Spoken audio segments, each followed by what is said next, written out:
kulanti wacan oo wanaagsan daawadayaal waa xalqada koowaad ee barnaamij aan ugu magac darnay ku farax ama dhamaystirmay ee tamal la yiraahdo ee ka baxa telefishinka Bahrain laga leeyahay.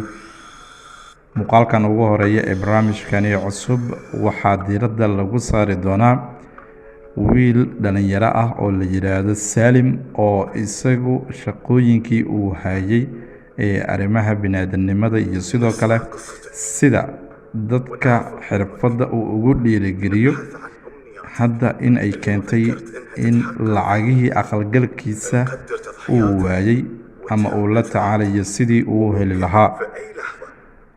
aan daawano qisada iyo sida ay ku bilaabanayso barnaamijkan Tamal la yiraahdo.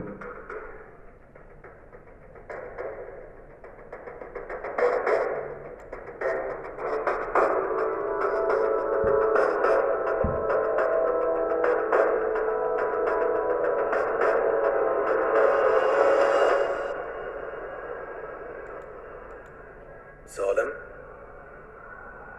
سالم سالم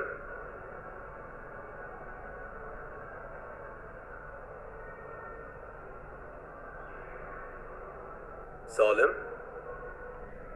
أنا الجهاز daawade waxaa laga yaabaa Salim sida uu yaaban yahay si la mid ah inaad u yaaban tahay. سالم waxa uu yeerayo waa qalabka meesha yaala ee lacagaha lagala baxo تعال للجهاز isaga u yeeraya waa uu qoslay halkan ima oo yaala yiri waxa bilaabanaya barnaamijkii. سالم شاب مكافح وملهم لكل من حوله.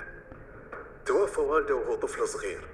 اعتمد على نفسه في تلبية أغلب احتياجاته. Salim tan iyo yaraantiisa waxa uu ahaa qof u shaqeeya bulshada waxana uu ahaa qof dhalinyarada si aad ah u dhiirigeliya aadna u taageera. اتجه لمجال التطوع والتدريب.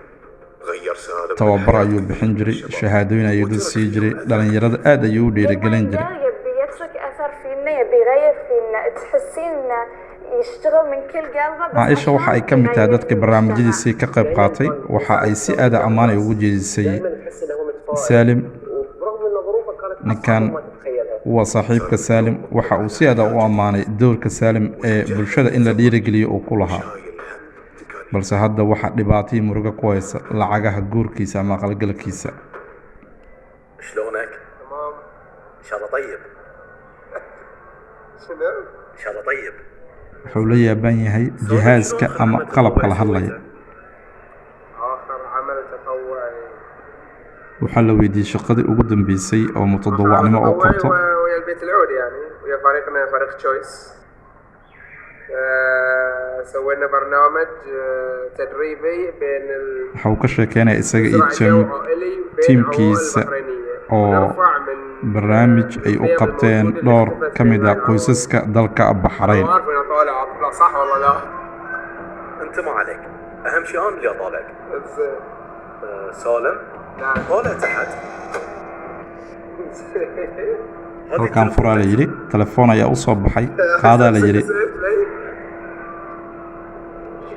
شنو ذي لحظة لازم تقولوا لي شو السالفة ترى انا بتفاجئ ما ادري يعقوب متفق معاكم ولا لا بس ترى جاي من السفر يا جماعة. Salim waxa uu la yaaban yahay telefoonkan sida loo siiyay cidda muteysatay amaba siisay isaga. زين سالم أنت على وجه زواج الحين صح؟ اي waxaa isku diyaarinaysaa aqalgal ayaa la yiri guurkaaga. اي دامك قاعد ترتب شقة وعلى وجه زواج ma diyaarisay guriga guurkaaga iyo sidoo kale arooska la yiri.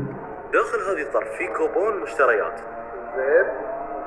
halkan waxaa ku jira ayaa la yiri waxyaabihii aad ku bixin lahayd lacagaha kaaga bixin lahaa guurka ama aqalgalkaaga. يا جماعة شنو ذي لحظة انا صرت مهبول يا شنو؟ سالم نعم. ركز وياي أنت ما عليك. مركز أنت وياي. اي مركز وياك. isdeji ayaa la yiri xaaladaada caadi ka dhig ayaa la yiri ina dhageyso. تروحون حق شهر العسل. نعم. waxaa la weydiiyey تروحون حق شهر العسل. shahra casalka ama aqalgalka maalmaha toddobada loo yaqaano halka uu doonayo inay u safraan ama ay uga baxaan. ما كافة الفيزات ويعني اتفقنا انا وزوجتي ما بنروح يمكن شهر العسل waxa uu sheegay dhibaatooyin haysta aawadeeda in aysan qorsheynaynin in meel ay aadaan, الظرف اللي طالع لك balse waxaa la guddoonsiin doonaa in meelaha xeebaha ah ee lacagaha badan lagu bixiyo بطلة واقرأ. in tikidkoodii loo soo jaray lana siiyey. لا اقرأ لنا إياه. noo akhri ayaa la yidhi, waxaa ku qoran سالم أبيك تجرب من الجهاز واقرأ. لحظة لحظة والله العظيم بالصدق قسم بالله هاي صدق لا مو بشهادة. اقرأ اللي مكتوب. 2 ايكونومي كلاس تيكت تذكرتين بحرين اورلاندو بحرين 10 ليالي كل اوريجينال ماست بي بريزنتد فيرسز كرسي فيرسز انتيم بوكينج. dhammaan tikidhyadii ayaa loo diyaariyey hoteelkay degi lahaayeen iyo sidoo kale meelaha ay ka degi lahaayeen iyo hoteeladaasi qolalka ay ka yihiinba. والله قلبي بيوقع. ليش؟ انت عارف اذا انت يعني وصلت لمرحله في walwal xoogan ayaan dareemayaa yidhi, waayo waxyaabo oo dhibaatooyin kugu taagnaa oo aad ka fikiraysay haddii hal mar lagaaga dhigo wax diyaar ah sida aad noqon lahayd. انت حليت قضيه كامله. انا كنت على وشك اني اخذ قرض زياده والله العظيم قاعد يعني ارجف يعني انا مو عارف حتى انا تبد الحين انا بحب التبد. جهاز تم. اقرأ فوق. إيه قريت انه تاب بصراحه بقول اقول شنو تاب بس يعني dadka ay gaarihiisa maraya xataa way la yaaban yihiin qofkan isaga qalabkan la hadlaya. من نقول لك. تم. طالع صندوق تحت. لا fur ayaa la yidhi sanduuqan kale. سالم هذه 4000 دينار عشان 4,000 oo diinaar ayaa u soo baxday. ku dhammaystirta ayaa la yidhi adiga xaaskaada arrimaha guurka.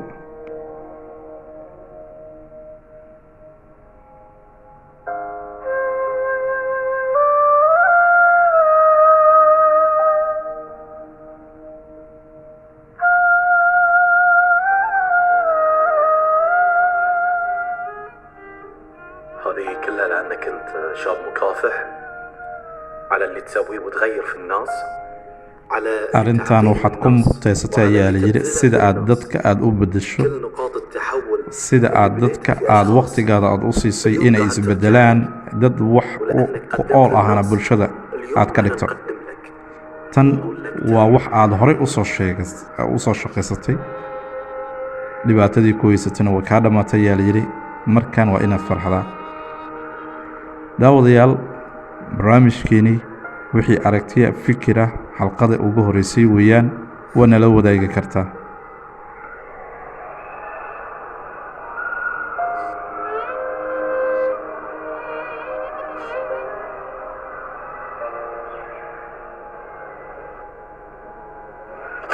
هذه هدية من مطر الجواهر تراكي لولو حق زوجتك. اخذها وفاجئها فيها. hadiyad kale ayaa la siiyey xaaskaaga si ayaa la yidhi, waa hadiyad waxaana u sheegtaa in aad ka gudunto tiimka ama kooxda Tom. aad ayuu ugu mahadcelinayaa. شنو ليه حلو انا بكتشف شنو ليه بس يعني والله العظيم فرحت كرباء انا يعني انا مستحيل كنت مفكر انها تنحل خلال سنه ولا 6 ولا 3.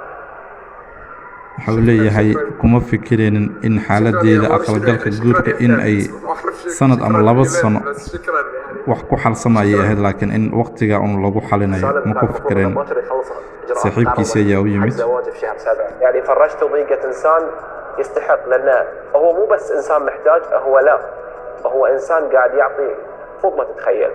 اسمع صوت سالم ارفع راسي ما في شيء saalim waxa uu ka sheekeynayaa markii طالع جهاز qalabka uu yeerayay sida uu la yaabanaa. شوي قال لي انت عندك شقه قاعد تبنيها فطلع لي ظرف قال لي هاي مشتريات من شو اسمه يلا الحمد لله جزاكم الله خير يلا انا بمشي يعني خلاص الموضوع شيء جميل سالمت وين ودك تسافر طلع الظرف waxyaabihii la yaab kala noqday ayuu ka sheekeynayaa sida guriga iyo sidoo kale shahar casarka meesha uga baxayo. اكتفيت الحمد لله كانت تحتاج مساعده بعد فتح وكان في مبلغ هني انا ما قدرت انهاريت لان كل اليأس والهموم اللي كنت انا عايشها الفتره waxyaabihiin iyo jabka iyo hadda waan ka fiicanay ayuu yidhi, waxaan dareemayaa farxad aad u weyn.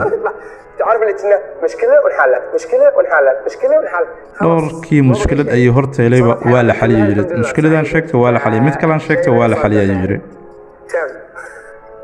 تأثيرك على محيطك والأثر daawadayaal halkaas ayaan ku soo gabagabeynaynaa barnaamijkeenii tam oo xalqadii ugu horeysay aan maanta meelaha aad naga daawanaysaan aan ka tabinayno fadlan si ay noo dhiirigeliso qaybaha kale aan idinkugu soo gudbinno fadlan nagu soo biir oo nala wadaag aragtidaada mahadsanid